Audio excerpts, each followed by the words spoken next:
Kawawang Senator Amy Marcos, ginagamit lang ni Sara Duterte. Ito namang si Amy Marcos, nagpauto. Sukdulang itakwil ang pamilya at ang kapatid na si President Bongbong Marcos. Huwag lang siyang kumalas sa mga Duterte. Sunod-sunod pong naglabasan sa aking feed yung mga videos ni Amy Marcos. Yung mga pinagsasasabi niya, yung mga paninira niya. Oo nga, pareho na sila ni Sara Duterte. Yung mahilig silang manira, personalan pa ang atake nila. Fisikalan nga eh. Pero nalungkot ako eh. Ano na ba ang nangyayari kay Amy Marcos? Ang tagal ng panahon na ipinaglaban nila ang pamilya nila. Ngayong vindicated sila dahil ang nakaupo ay si President Bongbong Marcos, bigla siyang kumalas at pumanig sa mga Duterte. Sabi niya kasi, kaya niya pinili ang mga Duterte ay yun daw ang tama. Meaning, tama ang mga Duterte. Kaya iniwan niya ang kanyang kapatid at tinakwil niya ang kanyang pamilya. Well, hindi ko alam kung tinakwil niya ang kanyang pamilya o tinakwil na siya ng kanyang pamilya. Sa atin pa naman mga Pilipino, kahit na anong mangyari, may mga hidwaan mang kayong pamilya.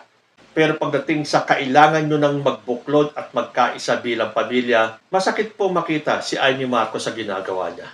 Sasabihin niya, kasi nasa tama ang mga Duterte. Ano ang tama doon, Amy Marcos? Ang pinagmumura ang kapatid mo? Akusahan siyang adik na hanggang ngayon wala naman silang maipakitang pruweba o ebidensya? Hinahamon ka pa nga ni Cathy Binag eh. Magsalita ka na daw kung talagang ikaw ay nasa panig ng mga Duterte. Kung paano mo tirahin ang kanyang asawa na si Lisa Marcos, ang inyong pinsan na si Martin Romualdez, na akala mo ikaw ang laging nasa tama. Kung may mga pruweba ka doon sa mga sinasabi mong anomalya or gastos ng bayan or yung pag-ubos di umano ng kaban ng bayan dahil sa ayuda at pambibili ng boto, kung may ebidensya ka, ilabas mo. Para kang si Sara Duterte, puro kayo akusa, puro kayo pagbibintang. Pruweba muna. Hindi ganyan ang totoong may malasakit. Sige, pakitaan mo ng ebidensya yung mga sinasabi mo. Kasi kung pinagbibintangan ni Digong at ni Sara Duterte, si President Bongbong Marcos na nagko-cocaine at pinaniniwalaan mo sila, lumalabas na yun din ang paniniwala mo. Ngayon, sa maraming mga loyalistang tulad ko, kung magkataon na totoong gumamit kasi siguradong nakaraan na yon, hindi gumagamit sa edad ni President Bongbong Marcos, sa kondisyon niya na iisa na lang yung kanyang kidney. At sinabi pa niya sa isang interview niya nung kabataan niya na siya ay asthmatic, granting na gumagamit si President Bongbong Marcos. Yan ay depende kung mapapatunayan nyo na drug addict nga si President Bongbong Marcos at si Lisa Marcos. Dahil may sinabi pa tong si Amy Marcos, lulong at lalay. Kaysa sa isang interview niya, abangan daw kung sino yung lulong sa kalalay. Tapos sa isang interview, sinabi niya na ang lulong at lalay ay si Lisa at si Martin Romualdez. Magpakita ng pruweba. Huwag puro salita. Huwag puro akusa. Ngayon, sabi ko nga, pagpalagay, granting na si President Bongbong Marcos ay gumagamit. Yung bang iniidolo mong si Digong ay hindi gumamit? Aminado pa nga siyang nagfe-fentanyl siya at nagmamariwana? Mas pipiliin naman namin ang isang drug addict na presidente kaysa isang mamamatay tao na presidente. Pero yan ang mas pinili mo dahil tama sila, tama ang pumatay, tama ang mag-akusa, magbanta. Dahil sabi mo, tama ang mga Duterte. So tama ang mga ginawa ni Digong. Tama ang pagbabanta ni Sara Duterte. Tama yung sinabi niyang ipahuhukay niya yung labi ng tatay mo at isasaboy sa West Philippine Sea. Sang-ayon ka ng ating Diyos ay isang stupid God dahil kumampi ka sa tama. Tama ka mo si Digong, tama si Sara Duterte. So tama si Digong na we have a stupid God. So tama si Digong nung minura niya ang ating Papa.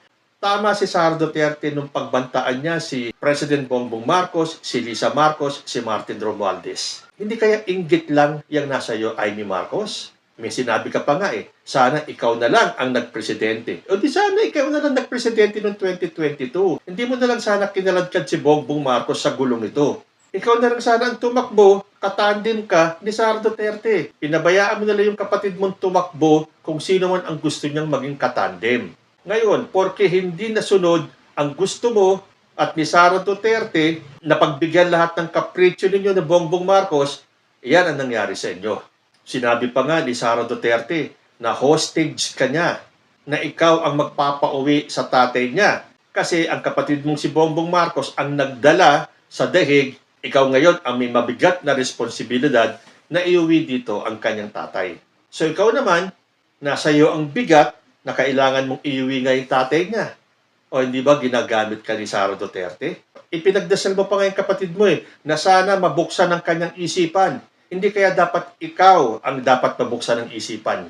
Hindi mo naisip ang magiging impact niyan sa pangalang Marcos? O baka naman kasi sa obserbasyon ko, kaya ka nagkaganyan.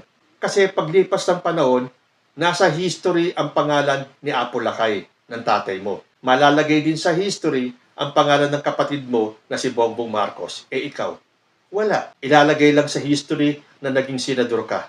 Naging pasaway kang kapatid. Tinakwil mo ang pamilya mo para lang sumama sa tama. So para sa'yo, tama ang mga Duterte. Lahat ng kaguluhan na ginawa nila, lahat ng paninira nila sa kapatid mo, sa pamilya mo, lahat ng pang-iinsulto, lahat ng pangliliit, na akala mo sila, ang mga Duterte, ang sagot sa lahat ng problema ng bansa. Kinumpile ko yung mga videos kagabi.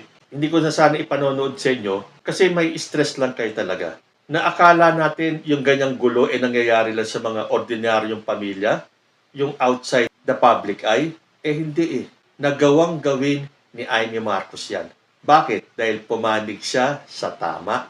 Tandaan mo, Amy, ang sinabi ni Rodrigo Duterte, lahat kayo isasama niya sa impyerno.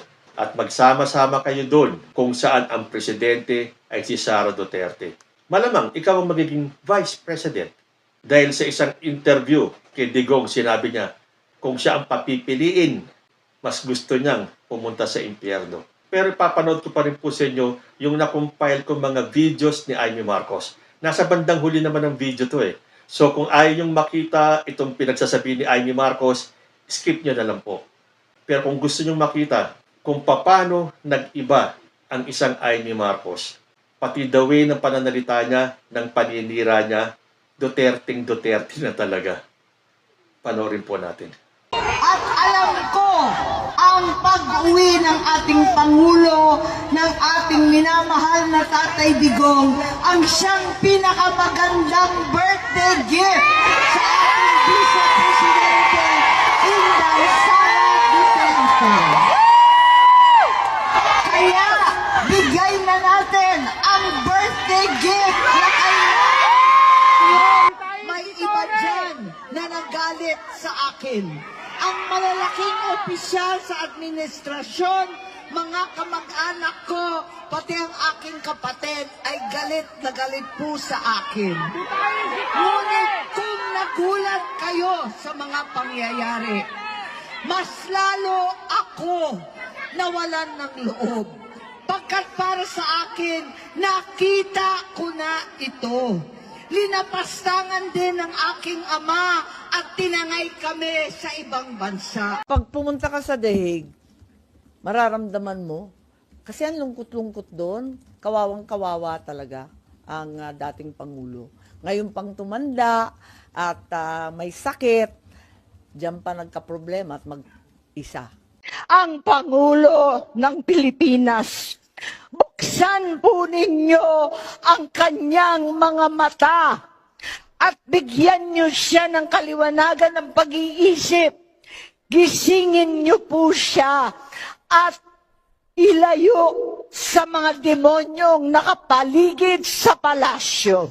Ma'am, how do you feel about people saying na hindi maganda na kayo po kinampehan nyo yung mga Dutertes, yung kalaban ng kapatid nyo, more than dun sa kadugo nyo po sa si President Marcos? How do you feel about that? Masamang-masama ang loob ko, ngunit ang akin lamang, kailanman hindi kami nag-away ng aking kapatid.